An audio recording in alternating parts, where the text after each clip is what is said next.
Welcome to this edition of Keeping Tabs.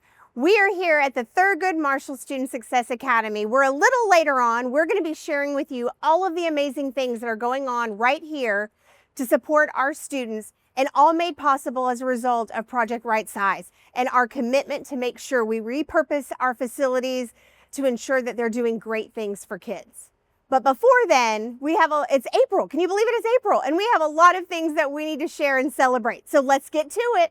Let's start with our final group of RISD super teachers and one super team for this school year. We were excited to surprise these outstanding educators recently at their schools. Super teachers are selected from among hundreds of nominations and represent educators who are innovative and effective in guiding student academic growth through RISD's Learner Framework. Our team thoroughly enjoyed taking a morning to shine a light on these dedicated teachers and their efforts on behalf of kids. Please help me congratulate our RISD super teachers and super team. Speaking of surprises, the team had the honor of visiting Brentfield Elementary this week, home of the 2025 RISD School Nurse of the Year, Rachel Baker. Selected from among nominations across the district, Rachel was surprised with a check for $500, courtesy of the RISD Foundation partner and award sponsor America's Credit Union. Not every school district has a full-time registered nurse on campus each school day, and this award is a reminder that we're grateful for the work that they do to keep our kids healthy and safe. Please join me in thanking your RISD school nurse, and a huge congratulations to Brentfield's Rachel Baker. Y'all, the awards keep coming.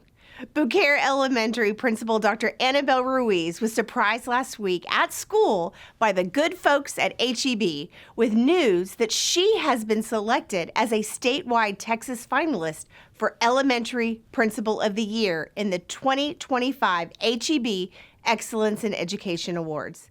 She was selected from among the thousands of statewide nominations received by this prestigious awards program. As a finalist, Ruiz was presented with a personal check for $1,000 and another check for $2,500 for her school. Dr. Ruiz will now participate in the 2025 HEB Excellence in Education Awards ceremony, where a statewide winner will be announced on May 4th in Austin. A huge congratulations to Anabel, and she would be the first to say that the award is reflective of the entire Beaucaire Elementary team. Breaking news! Richardson ISD had not one, but two student winners in the recent Region 10 Spanish Spelling Bee. After advancing from our district competition, two students finished first in the North Texas Region event.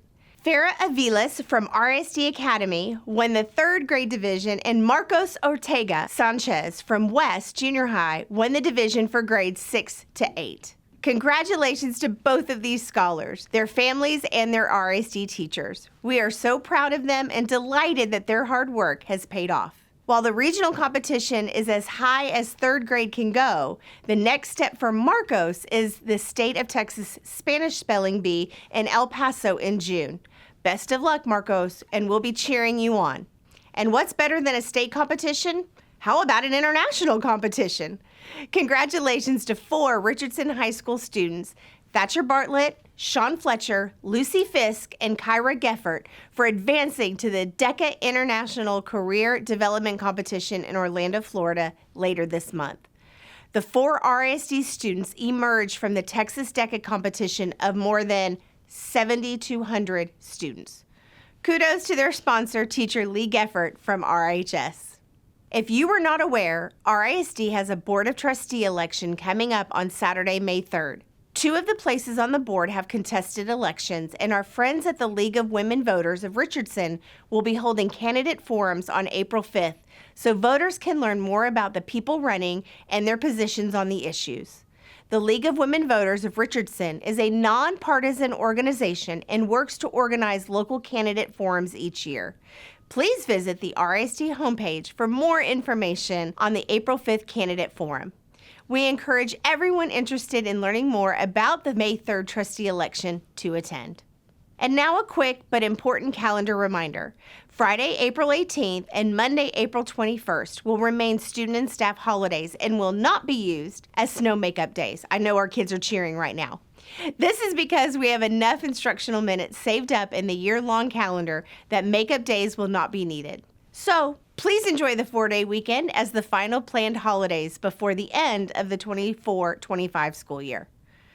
Okay, we open up this edition of Keeping Tabs from Thurgood Marshall Student Success Academy, and I recently spoke to 2 RISD employees to help us learn more about how this facility has transformed from an elementary school to a place that serves students from all areas of the district. I know you're going to be excited to check this out. Let's dig in first to MPA. Can you tell us a little bit about Memorial Park Academy and really what is it designed to do? Okay, sure. Memorial Park Academy, our MPA student profile, consists of those students who are not graduating with their traditional senior cohort. We offer an opportunity for some of our students for various reasons for a better environment in order for them to succeed, as well as for those students who may be experiencing school or attendance avoidance for various reasons, including family, financial stress, anxiety, depression, medical situations, or behavior challenges. In Richardson ISD, we're committed to making sure our students graduate, that they earn that diploma, and that they have the skill sets they need to take that next step, regardless of maybe life circumstances and what it may present to them. So thank you for loving our kids and providing this program. How would a student go about being placed at or being a part of Memorial Park Academy? The process starts at their home campus with their counselors. So students will seek out their homeschool counselors, meet with them, fill out an application, and then once we receive the application, we'll schedule an interview with the student as well as the parent to determine if this is the right fit for them. You have students that are coming into Memorial Park Academy and potentially graduating all throughout the year.